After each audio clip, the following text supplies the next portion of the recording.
All right, physics students, and welcome to your first Gizmo. Gizmos are an online form of laboratory simulations that we will use quite often when it comes to the things that we'll be learning.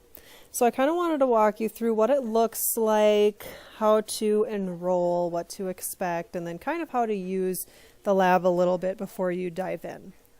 So you'll notice I have on the left side the Gizmo document that you'll open in our class. And then I have the actual Explore Learning Gizmo sign-in website open on the right. Now, it'll tell you with finding the Gizmo that you will need to enroll in a class. However, enrolling in a class is just a one-time deal. So if you are needing to enroll, meaning you need to register, you have to use this class code right here in order to enroll in our class and to have access. So that class code would be put down here for class code, and then you would hit enroll and it would walk you through steps for making a username and password.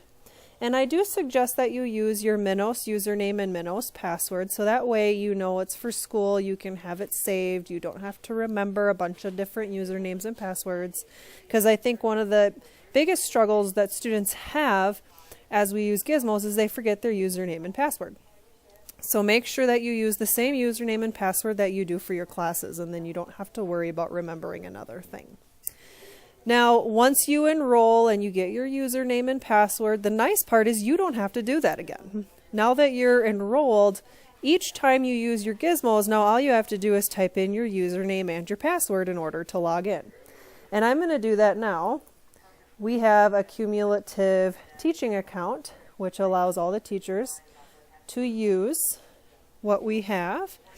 Now, the way mine pops up might be a little similar to yours, but you should have the Minos Physics Students classes, or you should have Minos Physics somewhere up under your classes. Now, after you log into that, you want to click on your class, because that's going to bring you to all of the Gizmos that we may or may not use all year. So that gives us our access to the physics class. And you'll notice the enrollment codes at the top right. I have the option of the class roster and managing classes because I obviously have the teacher account. You will not have that, however. Now, I'm going to show you how to access the Gizmo. So after that, it asks you to find the Gizmo called vectors. Since we're learning about vectors this week, we need to be using the vectors Gizmo. So here's the vectors Gizmo. And I can hit launch, and that'll bring me right into the Gizmo simulation. Takes a little bit to load sometimes, but otherwise not too bad. Now, I do want to talk about this a little bit because a lot of times students will see the math related to physics and instantly shut down, and I don't want that to happen. The math can be a little tricky, but once you know what the letters stand for, it's simple and it makes sense. Let's talk a little bit we could talk a little bit about the warm-up. So we're talking about vectors, and vectors are a huge important concept when it comes to physics, you guys. Most of the concepts that we will use will include vectors, meaning something has magnitude and direction, versus like speed just having magnitude. Velocity will have magnitude and direction. And we need to include direction because we're going to be dealing with two-dimensional motion, circular motion, and things like that. So we have to have a way of describing the direction that our motion or our forces or any other vector quantity we might use would be going in. Now we know that vectors have magnitude, meaning if we're showing the vector by an arrow, the magnitude is represented by how big the arrow is. And then we have direction based on where the head of the arrow is pointing. So for this one, we already have two vectors already on the screen. We have A and we have B. A is a green arrow and B is a purplish blue arrow. Now we can click on these arrows and drag them anywhere we want to. We can also move the coordinate system, which is basically a piece of graphing paper.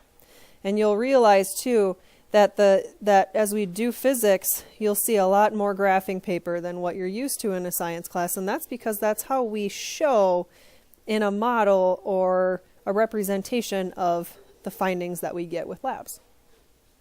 So you can see as I hover over these arrows, I can get a hand and I can drag them where I want to drag them. So if something's asking me to put vector A at the origin's always 0. So I can put the tail at the origin, and then I can have it angled wherever I want by grabbing the head of the arrow and simply moving it.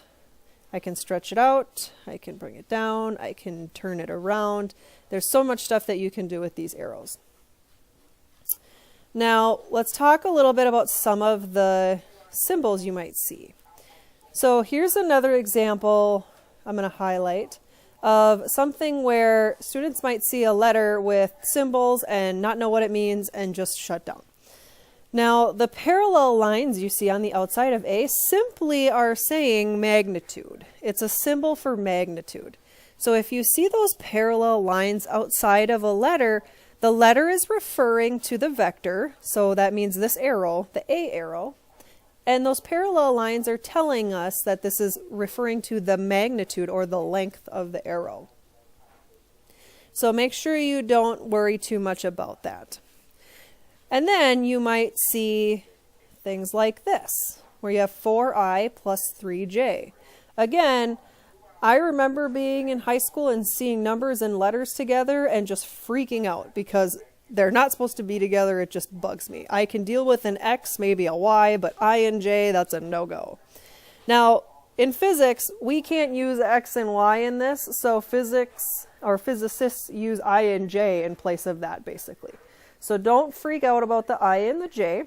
So let's say we're looking at, on the Gizmo here, in blue, or not blue, sorry, green, it says A is equal to negative 3i plus 3j.